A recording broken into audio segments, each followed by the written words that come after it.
ای سید، کیستی؟ فرشته وحی، چه شد تو را؟ از طرف خداوند پیغامی دارم. خب خیلی خوب، بگو چیه؟ آیا نماز میخوانی؟ خیر. روزه میگیری؟ خیر. خمس میدهی؟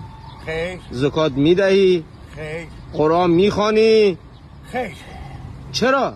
آیا به خداوند گفتم به من پول بده داد؟ خیر. گفتم به من قیافه بده داد؟ خیر. گفتم به من تن سالم بده داد؟ خیر. ماشین شاسی بلند میخواستم داد؟ خیر. پارسال گیر افتاده بودم 500 میلیون دستی، گفتم به من بده تا سال دیگه میدم، به من داد؟ خیر. خیر. خیر. 50-50. شب بخیر. ای سید، کیستی؟ فرشته وحی، چه شد تو را؟ از طرف خداوند پیغامی دارم. خب خیلی خوب، بگو چیه؟ آیا نماز میخوانی؟